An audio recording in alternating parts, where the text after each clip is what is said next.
Hello again, everyone. Steve Angel with Traditional Outdoors, welcoming you back to our 101 series of videos for aspiring traditional archers, and ultimately we'll get into some bow hunting topic as well, so it's for bow hunters as well.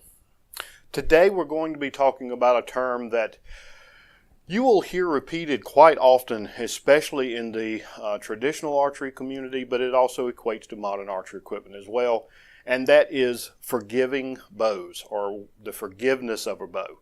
And really, what does that mean? What does it mean if you hear, well, that bow's more forgiving than this bow? Really what it means is it's the bow's ability to be accurate in spite of the archer's mistakes, is really what it comes down to. A bow that is more forgiving is less apt to be affected by imperfections in the shooter's shot execution. And that's really what it comes down to. Now, there's some components of this that are real and factual, and there's some that are, I would say, are more perceived based on the shooter's style of shooting, or maybe their love for a specific type of bow, or maybe even a brand of bow. So I think some of it is mental. One thing I often tell, especially budding traditional archers, is archery is 90% mental and the other 10% is mental. And it does play a huge part in this. Is once you have something in your head, you can convince yourself of just about anything. And that equates to archery as well. So that's it. Generally speaking, longbows, in my opinion, and from my experiences, longbows tend to be more forgiving than recurves.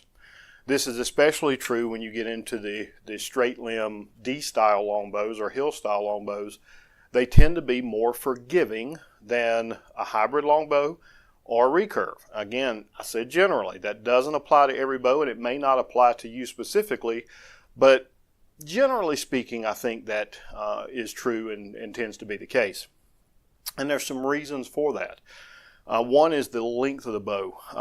And anytime you have a long tip-to-tip bow, you're going to have that mass weight extended out to the end of the limb, and it's going to make it harder for you to torque or twist that bow just because of the design of it. If you think about, if you take a pencil and you want to twist it in the air, it's very simple. And then if you take a mop handle that's 4 or 5 feet long and you try to do the same thing, you can feel there's more resistance there. And it's the same thing with a bow. The longer it is, the more spread out, the harder it's going to be for you to make those odd movements while you're shooting. There are some factors around brace height and how high or how low the brace height is, how long the arrow stays on the string, that can affect the forgiveness of the bow. The longer that arrow is on the string, the more likely that you're going to make some kind of movement that can affect the shot.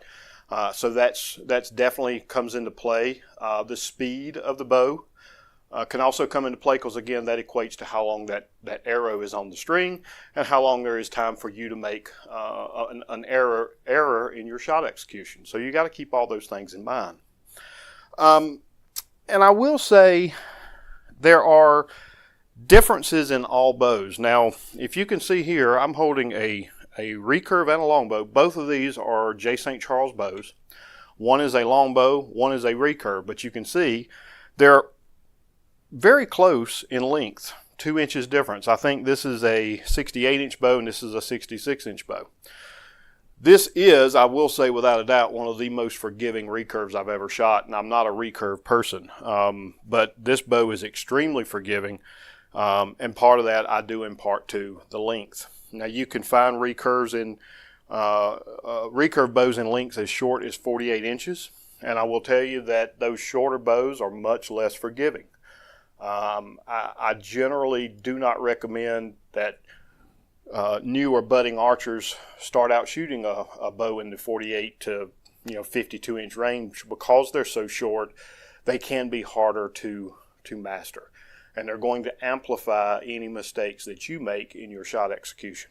So I'm gonna cut this video off there. That's really I could probably get into some more details around this, but I think the more I get into it and the deeper I go, the more I would give you opinions rather than what I have actually experienced and witnessed. So I want to try to stay away from opinions. I would rather you develop those on your own. But when you think about forgiveness, just keep those things in mind. That's what forgiveness means. The ability of the bow to make an accurate shot despite some shortcomings in the particular archer or that shooter's shot execution. That's what it comes down to. Hope you enjoyed this video. Hope it was helpful. See you next time.